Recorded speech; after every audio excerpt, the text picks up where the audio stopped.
Madame, mademoiselle, monsieur, bonsoir et bienvenue dans notre magazine Il était une fois. Merci d'être avec nous. Ce soir, Il était une fois, sauver l'école. Et pour en parler, je suis heureux d'accueillir John Rizzo. John Rizzo, bonsoir. Bonsoir. Merci d'avoir accepté notre invitation. Merci de m'accueillir. Alors, vous avez été instituteur après avoir travaillé pendant de nombreuses années dans le privé. Et puis, vous avez publié ce livre, Sauver l'école, aux éditions Caire. Alors, ma première question est toute simple. Pourquoi avoir souhaité écrire un livre sur un tel sujet ?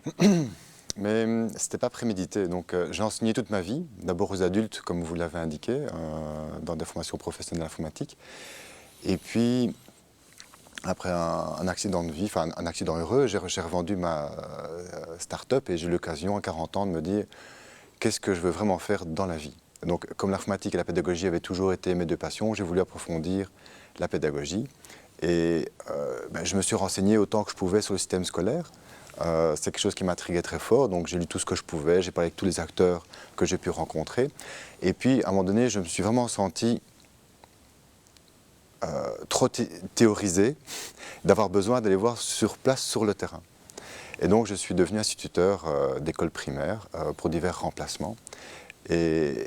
Et au fur et à mesure de mes rencontres et de mes expériences, j'ai commencé à les écrire un peu comme un journal, si vous voulez, plus pour remettre mes idées en place que pour imaginer faire un livre un jour. Et puis j'ai rencontré un éditeur extraordinaire par hasard à qui j'ai raconté mon histoire et il m'a dit « John, donne-moi tes notes, on va faire un livre ». Voilà, c'est arrivé comme ça. Alors, quelle est la trame ou quel est le message clé de ce livre? Parce que le titre, quand même, Sauver l'école, point d'interrogation, c'est tout un programme. C'est tout un programme. Je pense que c'est très riche. D'ailleurs, on voit l'épaisseur, mais il faut pas. C'est une épaisseur qui fait peur, mais il se lit comme un roman. Donc, c'est une enquête et on avance dans l'histoire en découvrant, de découverte en découverte, je dirais. D'abord, je raconte un peu mon parcours initial pour comprendre ce qui va se passer dans mes classes après. Et puis je prends une classe de demandeurs d'emploi en main pendant 6 mois pour comprendre pourquoi les gens qui m'arrivent finalement, quand je suis patron, souvent ne conviennent pas à la fonction que j'ai à pourvoir. Et j'essaie avec eux de trouver du boulot. Donc il y avait une vraie dynamique à ce niveau-là. Et puis je me suis demandé, mais qu'est-ce qui est arrivé à l'école que pour qu'ils arrivent dans une formation pour demandeurs d'emploi. Et là, j'ai été instituteur primaire et j'ai vu des enfants extraordinaires qui avaient un potentiel fabuleux. Mais j'ai aussi vu les trajectoires sur lesquelles ils allaient. Et je voyais déjà parfois en première ou deuxième primaire, certains, je me dis, celui-là, si ça continue comme ça ne va pas aller. Et donc, ça rejoint votre question. J'ai écrit ce livre pour donner un regard extérieur et pour montrer qu'il y avait peut-être moyen de sortir de la fatalité, parce que je pense qu'il y a une certaine ambiance morose de fatalité. Pour l'instant, on parle de score PISA qui va mal, on parle de financement qui ne va pas aller mieux, ça c'est sûr, j'ai un chapitre là-dessus. Et on se dit, mais comment en sortir? Et le message d'espoir du livre, c'est de dire simplement, en fait, on est à la croisée des chemins. On a une école qui a été conçue et pensée au XIXe siècle pour les besoins de la révolution industrielle qui ne sont plus les besoins actuels. Et on a une époque qui a vraiment changé. Et l'époque a changé plus vite que l'école. Et maintenant, pour prendre du mauvais français, il y a un mismatch. C'est-à-dire qu'il y a vraiment une cassure entre comment se comportent les enfants, ce qu'attendent les enfants, et les aspirations des profs aussi, et comment est-ce qu'on organise tout ça. Voilà. Est-ce que vous cherchez à maximiser le rendement des élèves, par exemple? Oui, pour moi c'est très important. Pour moi le temps des élèves est très précieux. Les élèves sont tellement importants, les parents me les confient, c'est pas pour que je fasse perdre leur temps aux élèves. Mais ça ne peut pas se faire dans la souffrance, pour moi. Et il y a un travail d'une chercheuse que j'apprécie beaucoup, qui est Céline Alvarez, qui est une chercheuse qui était devenue institutrice maternelle. Et elle a pris une classe pendant plusieurs années. Et donc, ces enfants, très, très défavorisés, hein, vraiment, niveau scolaire, première maternelle, mesuré par le CNRS, très en dessous de la moyenne nationale. Et à 5 ans, ces élèves savaient lire, écrire. Ils étaient très au-dessus de la moyenne nationale, donc après qu'elle ait donné cours pendant 2 ans. Et ces élèves étaient radieux. C'est-à-dire que souvent, dans nos sociétés, on a envie de confronter, j'en parlais encore avec un parent ce matin, qui me disait « J'ai voulu inscrire mon enfant dans une école Steiner, je crois, mais je ne l'ai pas fait parce que j'ai peur que ça ne le mène pas sur le chemin de l'université. » Et trop souvent, on a une espèce de confrontation entre soit une école qui serait orientée savoir-être, où l'enfant se sent bien, mais où il n'apprend à lire qu'à 8 ans, à son aise, s'il veut bien, une école où il fait un peu ce qu'il veut, soi-disant, hein, c'est comme ça que le grand public perçoit cela, et le choix entre une école très intellectuelle, très élitiste, presque jésuite si j'ose le mot, et qui est peut-être, voilà, qui manque parfois un peu de savoir-être, et on a l'impression que l'enfant, il travaille dur, mais il n'est pas forcément heureux.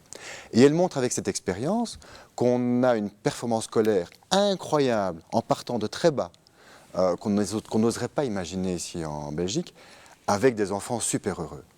Et donc ça, c'est un message d'espoir finalement. Et comment justement donner le goût d'apprendre aux élèves ? Alors bon, il y a l'aspect plaisir d'apprendre, et pour avoir le plaisir d'apprendre, il faut être pilote de sa formation.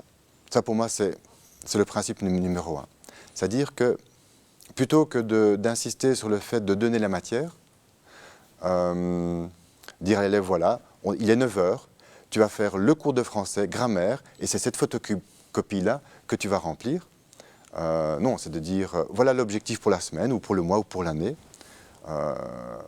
Et à l'élève, finalement, de voir ce qu'il va faire quand pour atteindre cet objectif.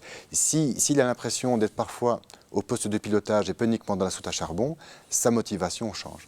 Et j'ai un enseignant, bon, il y a des enseignants qui m'écrivent tous les jours depuis que j'ai sorti le livre pour me raconter leurs histoires. Par exemple, il y a un enseignant d'Ostende, d'Uzé Préventorium. Donc c'est une espèce d'internat de convalescence. Et il y avait en septembre un élève qui arrive et qui dit « Moi, je déteste l'histoire ». Donc ça se passe en secondaire. Et il dit à cet élève « Très bien, alors tant que tu as du courage, essayons d'en équipe le plus vite possible. Voici la matière pour l'année, tu passes ton examen quand tu veux, tu peux prendre sur tes heures de français pour faire de l'histoire, et dès que tu as fini, tu ne feras plus d'histoire jusqu'à la fin de l'année. » « Jusqu'à la fin de l'année », répond l'élève. « Oui, oui, jusqu'à la fin de l'année. » Alors cet élève s'y est mis acharnement sur le cours d'histoire qu'il n'aimait pas. Donc belle leçon de courage. Et à Noël, il avait réussi son cours d'histoire et il n'a plus fait d'histoire entre Noël et juin. Mais il était pilote de sa formation et ça donne une motivation. Évidemment. Ce qui veut dire qu'on aurait une école à plusieurs rendements, si on veut. Les enfants, chacun apprendra à sa vitesse. C'est-à-dire, soit on imagine l'école comme une usine où on classe les enfants par lot, par 25 dans une classe carrée, porte close avec un seul prof, et on dit avancez en même temps.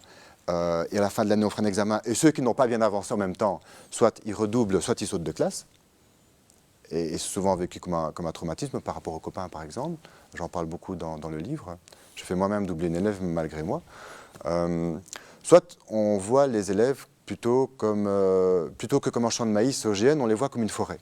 Et chaque arbre pousse finalement avec ce besoin. On n'arrose pas un chêne comme on arrose un saule pleureur. Ils n'ont pas besoin forcément du même ensoleillement et ils ne poussent pas à la même vitesse. D'où alors peut-être en conclusion le salut de l'enseignement. D'où va-t-il venir ? Je pense que l'école future ressemblera moins à une caserne et plus à une bibliothèque, où les élèves progressent de manière individuelle, le plus vite possible selon leur parcours et leur matière. Comment arriver à cela ? C'est ça la question. Parce qu'arriver à cela, ça transpire de partout dans le monde, toute la littérature, tout ce qu'on voit, on va vraiment vers ça. Mais comment passer de l'un à l'autre ? Et pour l'instant, ça se fait dans la douleur. La vraie question pour moi est là. Et je pense que ça se fait par l'innovation. Donc il y a beaucoup d'enseignants qui m'écrivent aussi en disant « Moi, j'ai peur d'innover. J'ai peur des réactions des parents. » Donc moi, je dirais il faut que tous les téléspectateurs qui nous écoutent encouragent les enseignants à innover. Et ils feront des erreurs en innovant. Et il ne faut pas leur en vouloir. C'est normal quand on veut apprendre de faire des erreurs. Et c'est un bel exemple pour les enfants aussi. Je rappelle, merci à vous, John Rizzo, d'avoir pris le temps de nous présenter votre livre « Sauver l'école », paru aux éditions Caire. Nous arrivons déjà au terme de notre magazine. Merci d'être resté avec nous. Au nom de toute l'équipe qui l'a préparé, il ne me reste qu'à vous souhaiter une excellente soirée et je vous dis à très bientôt. Bonsoir.